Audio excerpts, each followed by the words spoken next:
Respected Chairperson of the session, Professor Girisha Mishra, esteemed co-speakers, Professor Akbar Hussain, Professor Niranjana Sennal, distinguished delegates, and my dear friends. At the outset, I would like to extend my sincere gratitude to Professor Nathwat for extending the invitation for delivering a lecture in this important conference. At the same time, I express my gratitude to Professor Akbar Hussain, who proposed my name, who thought that I could be one of the speakers in the program, so I am honored. While going through the sub-themes, I was thinking that which topic to choose for delivering the lecture in this program. Then I thought that there are a lot of senior academic stalwarts who will be discussing about the core theme of this conference, that is positivism, happiness, well-being, state of mind, quality of life. These are all different dimensions of positive psychology.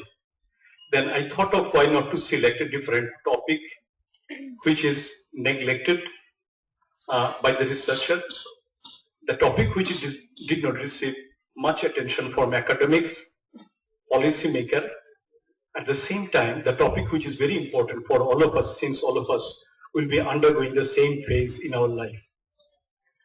Now, while making the presentation, my intention is not to hurt anybody. If anybody feels hurt, excuse me, because I'm trying to bring out the reality in front of all of us. And what we learn from international literature, what we learn from empirical studies in our country. And finally, based on that, I'll try to draw some conclusion. This is the outline of my presentation. I'll try to finish my presentation within time limit so that my co-speakers, they can also share their valuable experience. Now, this is a few things I would like to share in the beginning, as all of us are familiar with the old age phase in life. Old age is a phase in life with full of satisfaction and happiness. Ideally, it should be. And one completes most of the duties in life that we all of us know when one acts as a family counselor. Earlier days, there was no counselor, there was no psychologist, but elderly people in the family, they used to resolve the crisis. They used to maintain harmony in the family, and people used to enjoy a large family. At the same time, when one wishes to spend leisurely time with the grandchildren, at the same time, grandchildren also expect elder parents, grandparents' presence, because they can learn a lot of things from grandparents. It's a very good relationship between younger and older people in the family. At the same time, during the same phase, one requires support from children and other family members. That is what all about life. However, because of changing social dynamics, values in life, urbanization, new lifestyle on account of modernization, traditional joint and or extended family system of Indian society has become a theoretical concept which impacts the last phase of human beings' life negatively. Hardly we see any joint family nowadays, especially in the urban area, because of urbanizations, because of in search of an occupation, we move from one place to another place, and finally our parents, they remain in their own premise and we cannot live with them. Now, globally people are discussing about the same issue, although not much constructive discussion, policy are coming up towards this end, but hopefully after some time we can see a new change in our thought in terms of bringing new policy and program for elderly population. In most societies, population aging is a serious issue impacting on social policy, economics and social work practice. Globally, people aged over 60 will triple from 600 million in 2000 to 2 billion in 2050. It shows the magnitude of elderly population. So people sometimes discuss about that they are going to be a burden of the society, they are going to block job opportunity for younger generation. But we need to look at this vast human resource from a new dimension so that we can see really elderly population as a resource for our society for building a better nation, because their lifelong experience is going to guide the younger generation. Annual growth rate of elderly population, if you look at the elderly population, divide them into three broad groups: above 60 years, above 80, and 100 plus. We see the growth of elderly people above 80 is almost double compared to growth of elderly people above 60. 6 countries account for more than 50% of the total number of aged population. They are China, United States of America, India, Japan, Germany, and Russia. Now, at the same time, we see the people aged 100 plus, although the growth rate is very slow right now, but it is projected that by 2050, the number will be about 3.2 million. It's a huge number of population. And this is because of perhaps improved quality of life, good healthcare facilities. And mostly these people above 100 years, they live in the developed countries. What about the elderly population in India? The elderly population accounts for 7.4% total population as per 2001 census. The male, it was marginally lower at 7.1%, where female, it means the female lifespan is much more compared to male members. The percentage of elderly population varies from state to state, and we see from census data that Kerala is the only state which is having maximum number of elderly population, and it has some correlation with good healthcare facilities, at the same time quality of life. The life expectancy at birth during 2002 to 6 was 64.2 for females as against 62.6 years for males. And mostly elderly people above 60, they are dependent on their children, followed by spouse, grandchildren. At the same time, we see that a good number of elderly people suffer from some disability. About 64 per thousand elderly person in rural areas, 55 per thousand in urban areas suffer from one or more disabilities. And the most common disability is locomotor disability. Mostly in our country, 75% elderly males and 40% elderly females live with their spouse. Less than 20% aged men and about half of the women live with their children. And it is perhaps because of urbanization, and in general elderly people are respected in Indian society. That is an Indian cultural system. We regard our elderly people. At the same time, we extend them support. But this is a reality. When you look at this international evidence, national evidence, we find a different picture. That is something I'm going to discuss here. Abuse of elderly people by relatives and other caregivers is increasingly being recognized as a serious public health problem. In developed countries, people started doing further research to understand about the quality of life, at the same time whether they face any violence in the hand of others. Like child abuse, abuse of elderly includes physical, sexual, psychological, as well as neglect, which is very common across the globe. Elderly people are especially vulnerable to economic abuse, in which relatives and other caregivers make improper use of their funds and resources. Now, what about the physical injury or physical violence elderly people experience? If you look at the definition, that will give us some idea about the nature of physical problem they experience. Elder physical abuse is non-accidental use of force against an elderly person that result in physical pain, injury, or impairment. Such abuse includes not only physical assault such as hitting, but the inappropriate use of drugs, restraint, and confinement. This is a broader definition of elder physical abuse, which is similar to child abuse except last 3 components. In case of emotional psychological senior abuse, people speak to and treat elderly persons in ways that cause emotional distress or pain. Non-verbal psychological elder abuse can take forms of emotional elder abuse like threats, isolating an elder from friends and relatives, terrorizing the elder person, humiliation, ridicule, habitual blaming or scapegoating, ignoring the elderly persons in the family or society.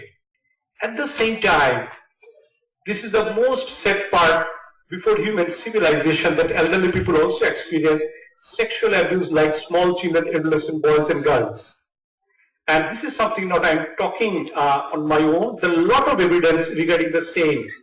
Sexual elder abuse is contact with an elder person without elder consent. Such contact can involve physical sex act, but activities such as showing an elderly person's pornographic material, forcing the person to watch sex acts, or forcing the elder to undress are also considered sexual elder abuse. I will share some evidence.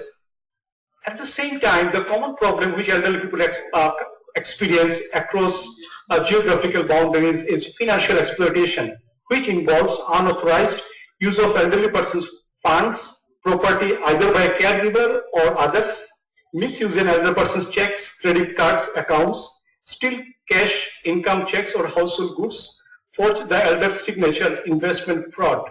These are the range of financial exploitation we see from number of research.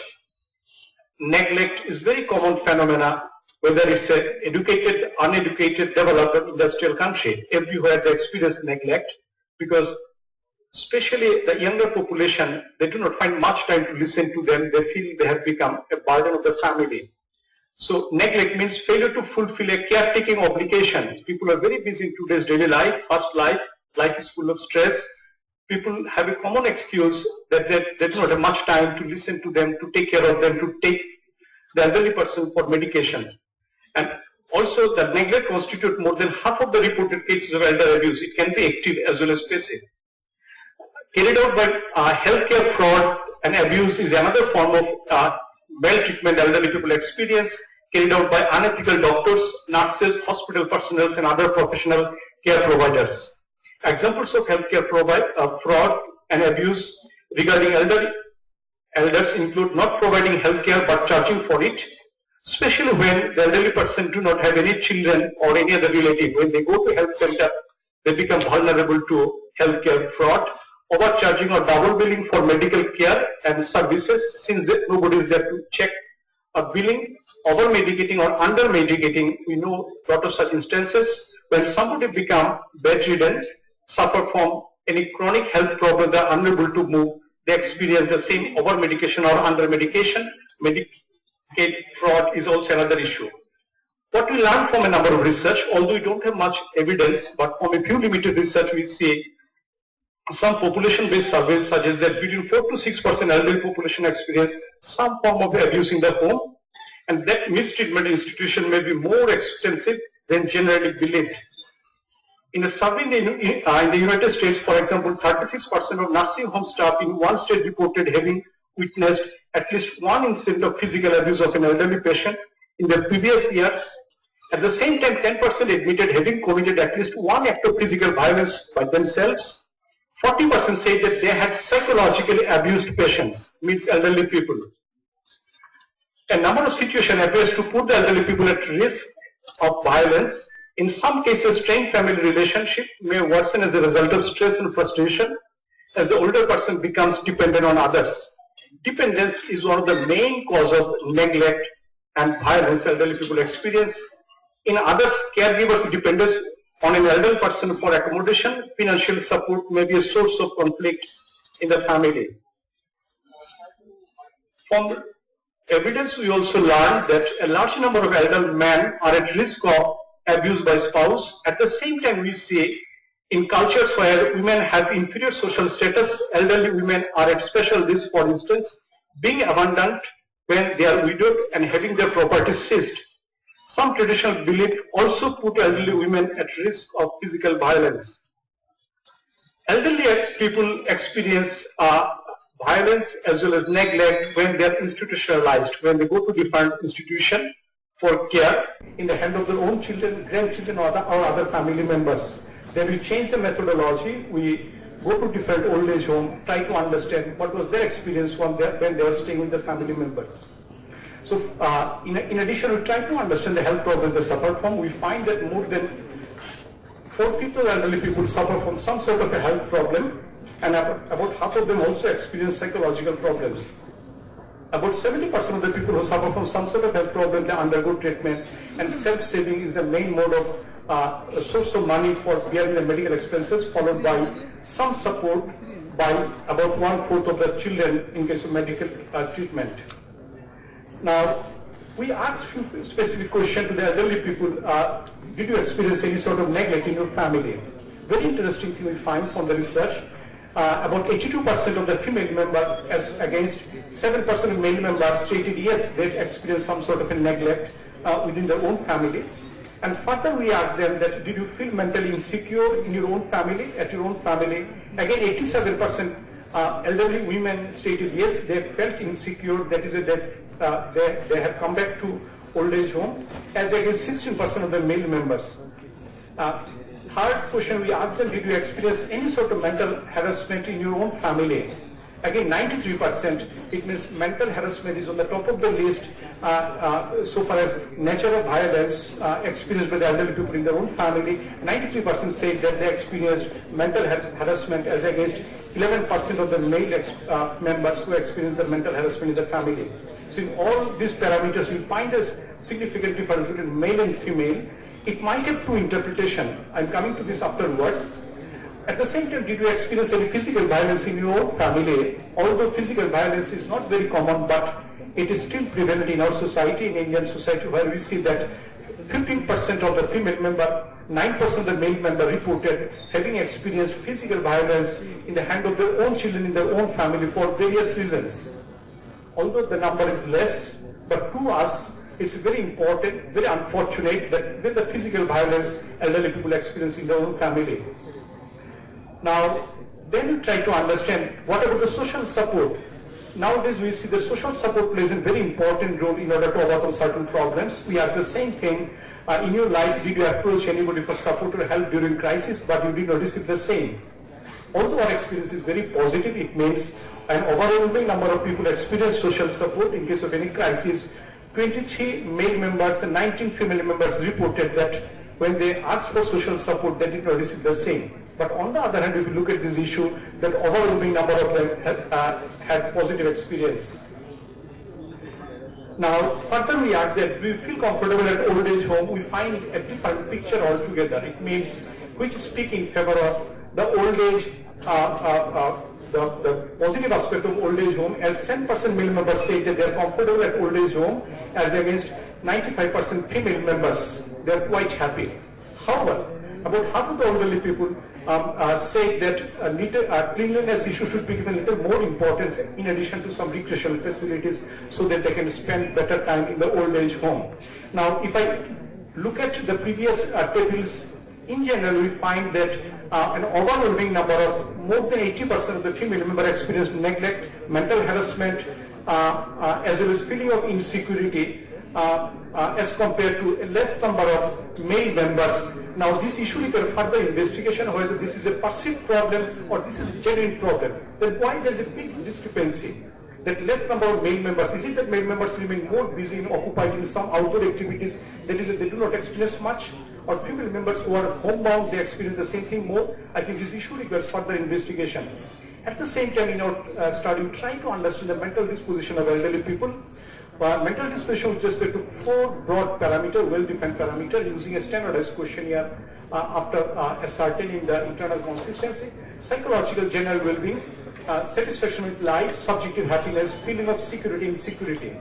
So when you try to understand the mental disposition of elderly people, we see that there is a significant difference between male and female members with respect to all the psychological 4 parameters. But in case of 2 psychological parameters, we find a significant difference. It means that subjective happiness of male members are better compared to the female member, as well as feeling of security. Male members feel more secure compared to the female members.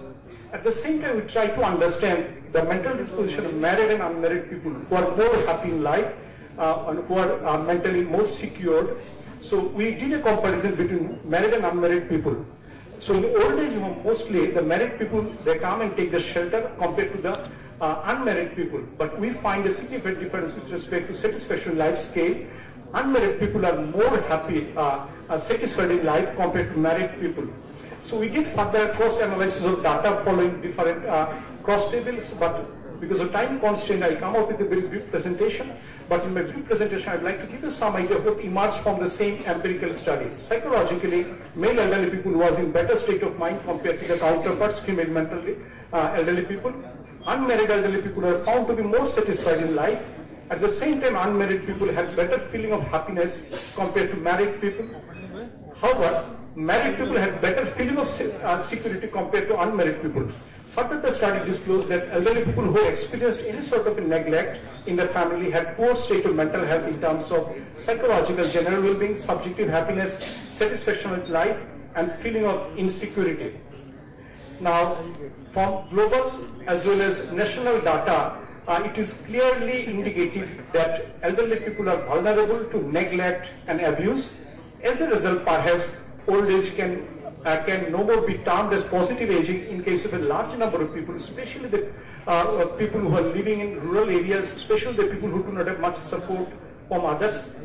So this is a few data I shared globally as well as local evidence, but from here where we should go, what needs to be done. Now, a number of steps I propose at the end of my presentation. One is value education through school-based intervention program, because school is a foundation and platform where that again the Indian cultural system, values of Indian culture should be inculcated among the students, so that in turn when they grow up and they look after their parents, they respect their parents, and at the same time they extend the support to their own parents. At the same time, television-based awareness program should be promoted about healthy lifestyle. Healthy lifestyle has some correlation with old age, health, good health, physical as well as mental health. If somebody leads a healthy lifestyle, that is the best answer for leading a reasonably quality life during old age, and that will make them much safer to lead a better life. At the same time, although we do not have much well-defined scheme and program for welfare of elderly population, but whatever program policy we have, they should be implemented in true sense. At the same time, whenever the elderly people experience violence, it should be brought under the purview of legal measure. At the same time, in a number of states in our country, we come across a complaint that elderly people, they do not receive their pension and other benefits from their employer, but this issue should be taken seriously so that they do not face any more problem. At the same time, they have the scope for free socio-legal aid services. At the same time, I strongly feel that engagement of elderly fit people in different economic activities is the best answer for economic prosperity of any society. That will also help the elderly person to remain mentally happy, remain independent. At the same time, their lifelong experience will benefit the whole system. Structural reforms for enhancement of job age for overall economic growth of the country is another.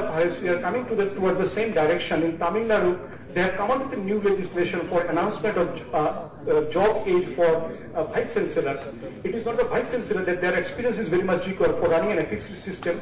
I feel that people at whatever level they are working, they are gaining long experience, good experience that is required for the further economic growth of a system. That is why we need to change our traditional notion that determining that age for every individual, the economic whole development growth of a country for which elderly people might contribute significantly. So we should relook at the same issue, give serious thought what new policy we can have so that we can utilize the resources of elderly people. At the same time, they can also lead a better life.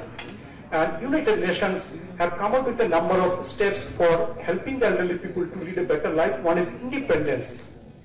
Independence help an individual to remain mentally very happy, to lead a better life with dignity. At the same time, they should join different workforce. That is what just now I said, that economic structure, economic reforms should be done in such a manner so that elderly people get some gainful or some productive economic activity if they're physically fit. At the same time, they deserve care and support as and when they require. Self-help, fulfillment, finally, they can live in the society with dignity. Finally, if you come across any elderly abuse anywhere, it is everybody's responsibility to intervene, prevent it, help that person, extend the support in whatever way we can help them. With this few words, I end here, and I thank all of you for your kind attention. Thank you.